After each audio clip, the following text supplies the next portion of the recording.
Assalamualaikum warahmatullahi wabarakatuh. Selamat di hari kemenangan ini. Saya pribadi Mustafa Habib sekeluarga mengucapkan mohon maaf lahir dan batin kepada saudaraku semuanya. Minal aidin wal faizin. Amin. Semoga di hari raya berikutnya kita masih bisa bertemu lagi. Bismillahirrahmanirrahim. La haula wa la quwata illa billah. Asyhadu an la ilaha illallah wa asyhadu anna Muhammadar Rasulullah. Allahumma salli ala sayyidina Muhammadin wa ala alihi wa sahabatihi ajma'in, ma ba'd. Para sesepuh alim ulama al-mukarramun, hadirin dan hadirat rahimakumullah, wa khususan Bapak Haji Taufik Hidayat, Bupati Indramayu yang sangat saya hormati. Tadi barusan saja sebelum ke sini kita ke Makbarah dulu, tahlil bersama. Tadi ada satu perasaan di dalam diri saya ketika bertahlil, ada satu kesedihan di hati saya. Dan di situ saya merasakan kehadiran, dan ini bukan katanya, saya merasakan sendiri. Ini yang disebut dengan gelombang, ya, gelombang. Sekarang dalam kajian psikologi itu termasuk law of attraction, ya, gelombang jazibiyatul qanunul jazb, bahwa kita manusia ini punya gelombang. Suatu pertanda bahwa ketika saya tadi, dan ini punten, saya ini baru pertama kali ke Makbarah ke Bajuri ini. Padahal dari dulu saya merindukan, cuman situasi kondisinya belum memungkinkan. Baru sekarang itu juga kepokoh dengan Bapak Bupati. Ya, jadi mohon maaf kepada keluarga semuanya. Saya cukup berdoa untuk beliau dari kejauhan. Maksud saya begini, betul saya merasa terharu sedih, betul. Saya hampir menangis tadi itu. Begini, ibu-ibu sekalian, pernah enggak, terutama Pak Taufik ya, pernah enggak duduk di mobil dengan orang bis umum baru atau tidak pernah kenal, duduk berdampingan, sering nggak begitu? Pernah nggak merasakan duduk dengan seorang yang tidak kita kenal, kita merasa nyaman sekali, sehingga kita bertanya, badeng pun di Pak, badeng Jakarta, oh kulakan Jakarta, sekejap kita langsung akrab, langsung ngobrol, aplak aplik, temu tekan Jakarta deh. Pernah nggak merasakan begitu? Kemudian pernah nggak kita duduk di samping orang yang tidak kita kenal, rasanya nggak betah banget. Ini tolong diperhatikan semacam itu. Makanya Gus Dur itu kalau ziarah kubur itu selalu mengajak orang yang ahli di bidang ini, yaitu namanya Habib Lutfi. Dan Habib Lutfi itu oli ngomongnya pokoknya kita. Ya dulu tinggalnya di rumah saya dulu. Mamangnya namanya Habib Hashim, jadi naib di Tasmaya, tinggalnya di rumah ibu saya. Dan itu nggak nyewa, jadi kasihkan aja. Jadi Habib Lutfi kecilnya di situ. Nah inilah makanya saya ingin mengatakan bahwa Ki Bajuri itu siapa sebetulnya. Secara profilnya sama dengan di Tangerang tuh Buya Dimyati, orangnya merah, nggak sawo matang, nggak, orangnya merah. Jadi kayak kulit Belanda tuh, orang Belanda kulitnya merah dan orangnya tinggi. Nah ini beliau ini selama ini di Indramayu terkenalnya hanya di bidang kesaktiannya saja, dan bahkan Kiai Bajuri ini terkenal bukan di Indramayu saja, Sampai Surabaya, sampai Semarang, sampai Jakarta, banyak orang yang menanyakan, pakai dari mana? Kenal gak Ki Bajuri? Ya saya anak cucunya. Jadi lebih terkenal. Tapi apa? Semuanya ceritanya kesaktian. Dan yang cerita ini dari sumber yang terpercaya. Dan saya menyaksikan sendiri. Umpamanya suatu hari Ki Bajuri itu datang ke rumah kami di Desa Kliwed. Perlu diketahui dulu Kliwed sama Sudi Mampir nih nggak ada mobil, nggak ada motor, nggak ada apa-apa, adanya pedati atau naik sepeda.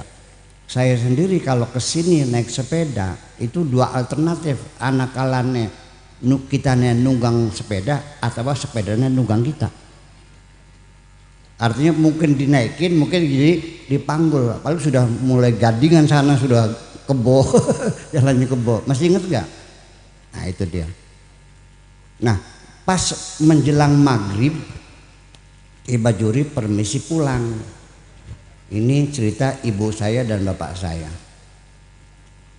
Ditahan kai kilam tengriki mawon. Tidur di sini aja, nggak usah, saya mesti pulang malam ini. Jalan kaki lah, karena kendarinya jalan kaki. Maksa pulang, ibu saya nyuruh bapak saya, kok tega banget sih masa orang tua pulang jalan kaki. Minimal kan 4 jam jalan kaki sini, 4 jam jalan kaki. Jadi bapak saya disuruh untuk menyusul Ki Bajuri bawa sepeda, gitu. Artinya minimal pakai sepeda atau diantar lah gitu. Bapak menyusul Bajuri sepeda, terus nggak ketemu sampai akhirnya ke sini, ke rumah beliau sini. Rumahnya beliau itu pagar ya, separuh pagar, kemudian mejanya meja besar, ya mesti inget nggak? Amin ya, mejanya meja besar gitu, duduknya pakai bangku. Datang ke sini itu sudah jam berapa? Jam 8 barangkali sepeda sih. Ki Bajuri ada di rumah. Kata orang-orang yang di musola, tadi maghrib tuh yang ngimami Ki Bajuri. Ini sumber yang terpercaya, nggak mungkin bapak ibu saya berdusta kepada saya kan. Nah ini kan, ini ilmu ini namanya dalam ilmu hikmah yang pernah saya gelar Pak Haji Muzakir di pondok itu, ilmu hikmah itu namanya toyul ardi, melipat bumi sehingga jarak yang jauh menjadi dekat. Kemudian juga banyak kesaktian, tetapi saya memperhatikan bahwa sebetulnya Ki Bajuri itu saya melihatnya bukan kesaktiannya, dia punya pemikiran yang melampaui zamannya. Karena saya tahu persis Ki Bajuri itu orang alim alamah pada zamannya, mau masyarakatnya masih goblok. Wong Sudi Mampir ke, bengen mah nganggo kutang bae bengen mah. Ayo, iya boleh. Iya boleh. Daripada perot gak. Kin mau sayu ayu kin mah. Ya, pakai kain, pakai BH aja, pakai sehari-harinya. Jadi pikiran-pikiran beliau yang sangat cemerlang itu belum dipahami. Yang dipahami hanya kesaktian saja. Saya datang dengan bapak saya.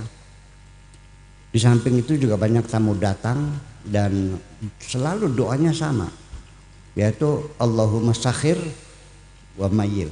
Betul enggak? Ya, ini kesaksian sama hidup. Selalu Allahumma sakhir wa mayyil doanya itu terusnya. Nah, kita datang ngobrol. Termasuk bapak saya itu kan begini, Ki Bajuri itu nggak sholat Jumat loh, nggak sholat Jumat. Jadi bapak saya sebagai keponakan dan juga sebagai kiai juga ahlul kitab ingin meyakinkan Ki Bajuri. Ya mungkin bapak saya juga waktu itu belum paham dengan tingkat intelektualitas Ki Bajuri itu. Jadi dari mulai Fathul Wahab, Iqna, Fathul Mu'in, segala macam puluhan kitab ditulis li itsbat ala fardiyatil Jumat, untuk menetapkan bahwa Jumat itu wajib disepakati. 10 lembar ada masuk di jas. Begitu ketemu Kiai Bajuri, sin kitab sing diwacang sira wis tak waca kabeh sin. Nggak jadi akhirnya disita. Ini kesaksian yang tidak bisa ini. Dan ternyata dalam salah satu obrolannya itu bercerita tentang masalah zakat, kalau nggak salah waktu itu zakat. Kenapa kita di Indonesia ini nanam cabai, nanam bawang nggak zakatan gitu. Tetapi yang zakat itu hanya padi, jagung, gandum dan sebagainya. Ki Bajuri menjelaskan ini artinya pada zamannya ini pikiran dia sudah jauh ya. Cuma masyarakatnya belum paham. Kata beliau, saya masih ingat dan sering saya katakan bahwa ini adalah dengan bahasa yang sederhana waktu itu, tapi pemikirannya sama. Bahwa karena ada perbedaan sudut pandang antara Imam Syafi'i dengan Abu Hanifah. Dia ahli madzhabul arba'ah lah. Jangan merendahkan beliau Haji Muzaki ya. Dia alim alama. 4 mazhab itu di luar kepala semuanya. Kenapa berbeda pendapat? Sehingga dirasakan ada satu ketidakadilan. Umpamanya orang nanam padi, dapat berapa sehektar tuh? 5 ton. 5 ton dah.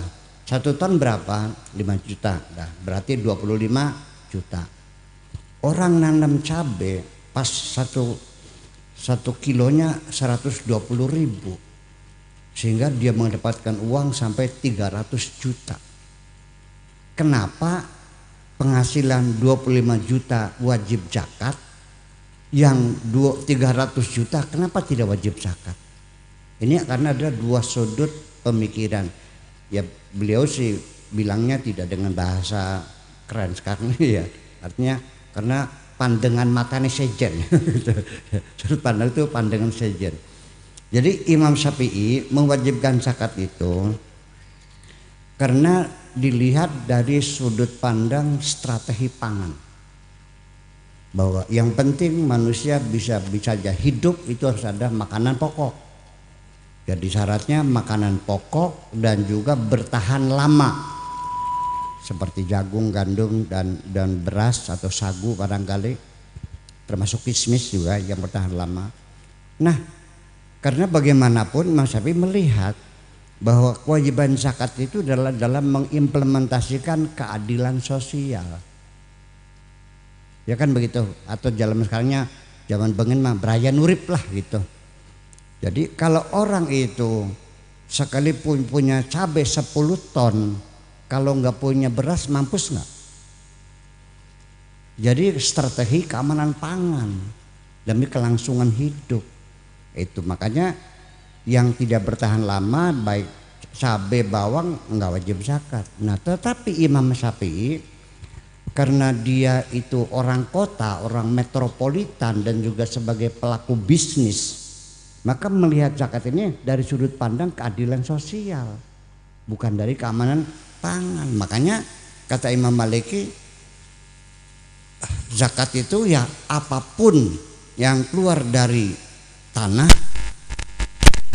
sebaik dia menanam sendiri atau ditanam oleh burung, umpamanya ada burung makan jambu terus nepluk terus tumbuh, tetap tidak ada alasan ditanam. Siapa yang menanam, yang penting itu penghasilan harus dikeluarkan zakat. Ya, kenapa? Ya tidak adil, masa 25 juta wajib zakat, 300 juta enggak zakat. Nah inilah makanya coba pinter beli Imam Ki Bajuri, pinter beli, pinter sudah. Dan di rumahnya banyak koran loh, nggak tahu saya bagaimana beli koran itu zaman dulu, ya nggak ada koran. Dan Ki Bajuri sendiri ada pesan setelah reformasi, wong Dremayu manjing Golkar bae aja kon. Betul gini mah. Karena ijo royo-royo, betul nggak? Saksinya banyak. Ya, artinya dia membaca politik, bukan lagi ngapain Golkar ya, bukan ya. Bahwa dia membaca bahwa ini Pak Harto memimpin ini sudah nggak bisa digoyang sedikit pun juga, seni burung aja kan gitu. Iya. Iya, artinya dia cerita juga tentang politik. Bagaimana Soekarno begini dia berkomentar. Ya, kalau sekarang mungkin seperti Pak Ghazali barangkali ya. Seperti siapa? Rocky Gerung. Yang banyak luar biasa. Ya. Nah, ini di masyarakatnya masih pakai BH. Jadi yang bisa ditangkap apa? Ya hanya kesaktian saja. Punten ya, tapi ya, saya nggak kecewa, ya memang harusnya begitu sih. Nah, ini juga nasibnya sama seperti Syekh Abdul Qadir Al-Jailani. So, pada Hadiyu boleh. Hadiyu. Apa yang diceritakan? Kesaktiannya saja. Baru sekarang saya di pondok menggali pemikiran Syekh Abdul Qadir Al-Jailani, namanya kitab Al-Fathur Rabbani. Al-Fathur Rabbani itu pemikiran luar biasa. Nah, sehingga saya sendiri membaca itu kayak pikirannya orang kemarin Syekh Abdul Qadir Al-Jailani itu. Ya, tentang ketuhanan. Dan luar biasa, dan kitab ini sudah ditonton oleh puluhan juta orang malah sedunia, karena YouTube kita ini live streaming langsung ini juga seluruh dunia. Dia nonton orang di Amerika, di Belanda, di Inggris, semuanya itu. Ya, dari Sabang sampai Maroke semuanya itu. Nah, ini seperti itu. Jadi kita harus maklumi bahwa pada zaman itu yang diceritakan kesaktian ya karena belum mampu memikir. Bagaimana bisa menilai kecerdasan orang kalau dia nggak cerdas? Bagaimana menilai keilmuan kalau dia tidak berilmu? Nah itu. Nah, sampai terakhir sekali orang yang cerita kesaktian tuh Haji Yusuf. Haji Yusuf itu di Binaria, jembatan Mencos di Binaria itu. Nah, sebelah kanan namanya Haji Yusuf orang. Dia itu muridnya bapak saya. Dia bercerita bahwa Ki Bajuri paling sakti se-Indramayu, mungkin se-Indonesia. Apa ceritanya? Bahwa dia pernah ngederek truk yang jatuh di Cadas Pangeran, di Sumedang sana, di Pangeran. Pak Kiai, Ki Bajuri sakti, masya Allah, ditarik kor benang. Saya ketawa aja. Mungkin dia belum tahu barangkali masih ada ini. Ya kula Ki Warise. Ikon. Iya. Dia meminta pengakuan saya. Saya bilang, ya kalau Ki Bajuri narik truk dari jurang Cadas Pangeran pakai benang, saya bilang ya belum sakti. Jadi sing sakti pribet. Ya beli nganggo benang maning jakon. Saya bilang beli nganggo benang mana? Mungkin dia menjebak saya. Ya wis, sekarang kalau memang Anda lebih sakti dari Ki Bajuri, mari kita buktikan. Diajak ke belakang, ke sampingnya ada pengepuk pasir tuh, diisi tronton, ya mungkin 60 ton ya, tronton muncung tuh. Buktikan, ada kalabirang sama kan ya. Aku ditarik pakai rantai, pakai tronton juga, putus rantainya. Akhirnya keputusannya mau dibongkar karena itu masuk sampai gardangnya masuk ke belebes ke pasir. Bismillahirrahmanirrahim. Ya Allah, buktikan kebesaranmu. Aku ingin membuktikan kebesaranmu, bukan kebesaranku. Aku tetap la haula wala quwata, aku tidak bisa apa-apa dan tidak punya apa-apa. Saya bilang, supir naik. Masuk gigi 1, endenda tekmek silitnya bokongnya terketek nancak. Apa yang terjadi? Ini gemerlapnya kesaktian. Tukang nyekop pasir yang dulu tidak pernah mengenal saya, begitu melihat mobil trontonnya keangkat, wong sa ngambung tangan kabeh. Dibolak-balik bisa. Udah, itulah. Luar biasa. Saya lewat ngangguk semua, rebut salaman semuanya. Ya, Allah kabulkan doa saya. Tetapi apa yang terjadi? Sing mone beli sembayang kah? Angger beli sembayang je. Paham? Jadi ternyata merubah orang itu bukan dengan kesaktian, Bung. Dengan pendidikan. Paham nggak? Nah, dari itu saya terinspirasi. Ya, udah nggak usah sulap-sulapan lagi. Yang penting yuk kita bangun lembaga pendidikan yang bisa mendidik anak-anak kita semuanya. Paham? Paham? Nah, termasuk ini juga sama. Jangan sibuk haul-haul saja menciptakan kesaktiannya. Coba kita buktikan perjuangan yang lebih lanjut. Ya jasa sudah ada, tapi baru fondasi ya. Ya baru fondasi itu. Ini lebanti Kang Caki. Nun, ini kono baru fondasi. Ya mungkin kan penting mah. Dongakeun bae Pak Taufik Hidayat dari bupati definitif. Engkau kita sing jaluk, kodan baik, non, itu beri band masa bakal beli bunga, iya, itu aja Pak, doakan aja mudah-mudahan sehat walafiat bisa ini. Kemudian juga lebih lanjut lagi juga seperti tadi bahwa ketika nanti beliau jadi Bupati Indramayu dengan visi misi remajanya, ya insya Allah perjuangan Kiai Bajuri akan berlanjut. Amin ya Rabbal alamin. Keprok sih menang Basirah Bang. Itu harus sekalian. Nah, lebih lanjut lagi, ini ternyata kalau kita itu bercerita tentang kesaktian, kesaktian itu macam-macam ya. Ada namanya istidraj, ada ma'unah, ada karomah, ada mukjizat. Ini semuanya kesaktian. Saya ingin ingatkan kepada saudara-saudara saya semuanya, tolong untuk mengukur orang benar itu jangan dengan kesaktiannya. Sebab kesaktian bukan indikator pasti orang itu benar. Tukang sihir wong bener duduk sakti beli sakti nyong paku manjeng peteng ya bener beli iya. Jadi kesaktian itu memang Allah berikan sesuai dengan tuntutan zaman, kondisional sifatnya. Jadi karena sekarang sudah ada kemajuan teknologi, kalau dulu mungkin bapak saya dengan Ki Bajuri bisa ngobrol lewat gelombang elektromagnetik tanpa peralatan canggih, ya namanya juga telepati. Ya, tapi sekarang itu bukan kesaktian lagi, sudah diganti dengan teknologi. Kita bisa chatting dengan orang di Amerika kok, betul nggak? Saya bisa ngobrol dengan Donald Trump, jadi sakti teknologi akhirnya. Ya, nah ini perlu kita ketahui, jangan sampai kita anak kita itu pikirannya mundur. Ya sudah, dulu orang bisa terbang betul, puasanya 3 bulan, ya kan, nyingalas, sewise-wise mabur, rabine melu, oh bisa beli digendong, bisa. Tapi sekarang semua orang bisa terbang.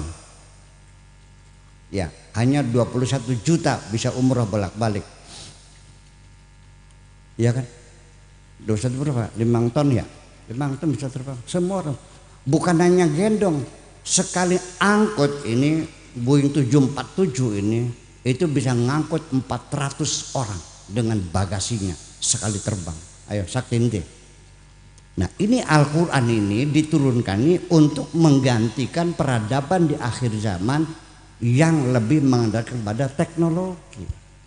Jadi punya titip ke depan nanti ya anak-anak kita suruh belajar dong. Dari sinyal awal saja bahwa Nabi ketika menghadapi masyarakat yang jahiliyah, kalau saya mungkin nggak sanggup dah. Kalau saya alhamdulillah datang sini ngomong bahasa Indonesia pada paham kabeh ora. Paham ngomong bahasa Indonesia ke? Paham ya. Ya, zamannya Ki Bajuri masa paham kan.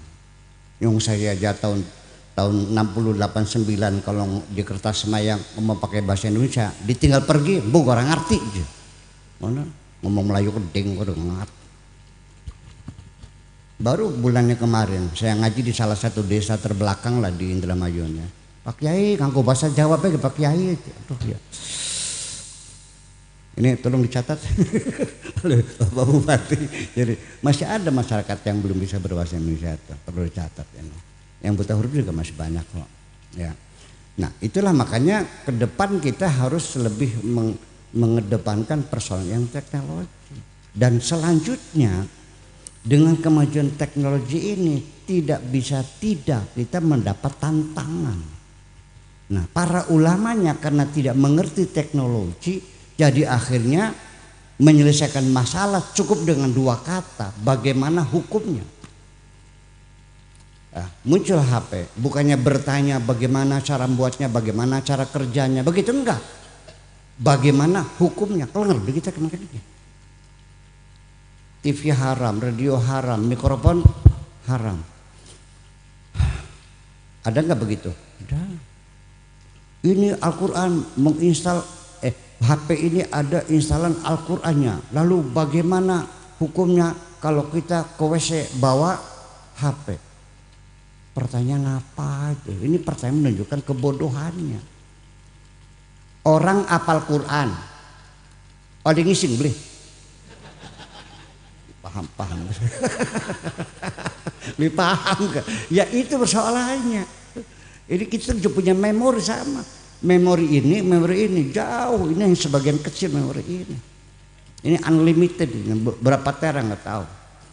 Kalau kita buka YouTube, buka internet, mau buka halnya lain tutup dulu, buka lain, betul nggak? Tuh buka lagi, new tab lagi, terus gitu, nggak bisa. Otak saya bisa membuka tab saya dari sejak kecil sampai sekarang, terpaham semuanya, betul nggak? Lah itu persoalannya. Sampai bengen kita nyolongi pelemnya kaji kami nak masih kelingan aja. Lah itu disarawati di majikannya kah? Gitu. Dan saya merasa gembira bukan karena ini, begitu lempar batu ketika tidak kena saya senang banget, puas nggak kena gitu. Jadi bukan nyolong pelemnya, senang disalawat dikenani. Masih ingat waktu itu semacam itu. Jadi artinya begini, kita sering terjebak. Dan ini masih banyak di Indonesia ini yang terjebak dengan kesaktian, masih suaranya itu sampai, dan ujung-ujungnya kalau kita cari orang sakti ketemu, nantinya diajak cari merah delima, piring petung, ya apa? Piring petuk, samurai, apa mana? Cangling babi, sampai menggandakan uang. Terus beli kapok-kapok kah? Ya. Nah itulah persoalannya. Jadi itulah kira-kira. Nah nanti dengan ilmu pengetahuan ini bagaimanapun ibu-ibu sekalian akan mempengaruhi. Jadi para kiai yang tidak belajar teknologi akhirnya menyelesaikannya dengan cara memerangi teknologi. Diperang, yaitu haramkan. Betul enggak? TV haram, internet haram. Alasannya apa? Karena internet menampilkan situs-situs yang nggak benar. Lah, internet itu adalah replika dari kehidupan. Mau lihat yang benar ada, yang nggak benar ada. Cari ilmu ada, cari sejarah ada, cari ilmu fisika ada, cari yang gambar jorok-jorok ada. Di dunia ini kalau mau sholat ada nggak mesinnya? Kalau mau ngelacur cangkingan ada nggak? Kali milih baju. Jadi pada akhirnya bukan ini yang diperangi, tapi kita membangun. Maka pendidikan ke depan nanti ini mau pengadap bupati, orientasi kita bukan hanya mengejar nilai-nilai kognitif dong. Ya, capek kita memantaunya nantinya. Pendidikan ke depan membangun mental, membangun spiritual. membangun kepribadian. Nanti anak-anak kita bisa memilih sendiri mana yang baik, mana yang buruk. Itu persoalannya. Jadi nanti ujung-ujungnya ya kurikulum ini politik bangsa Indonesia juga mesti dibenahi. Iya, jadi bukan pendidikan yang sifatnya deskriptif, jadi pendidikan yang berorientasi pada pendidikan yang sifatnya normatif.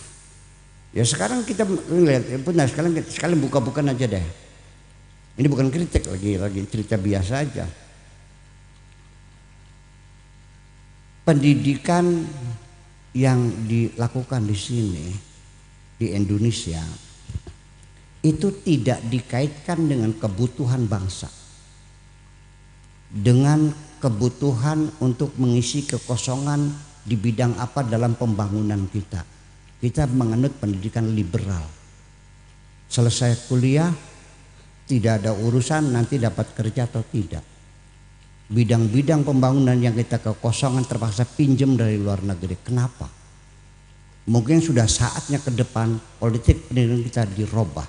Bahwa pendidikan diarahkan kepada mengisi kebutuhan pembangunan, bukan liberal seperti ini. Setuju nggak kira-kira? Iya, yang kira-kira setiap anak tamat kuliah ada lapangan kerjanya. Ini kan enggak. Sehingga inflasi sarjana ekonomi, inflasi sarjana hukum kayak Pak Opik kan hukum. Lah iya. Ya, pontang-panting kan nggak ada kerjaan, nganggur. Nah, ini semakin berbahaya ke depan kalau ini sarjana-sarjana nganggur, lebih membahayakan. Betul, bisa menggoncang dan ini. Ini politik ini nanti kita serahkan di pusat lah, bukan di sinilah. Gitu. Mudah-mudahan saja dan itu pada yang mendengar gitu ya. Gitu. Mudah-mudahan aja. Assalamualaikum warahmatullahi wabarakatuh.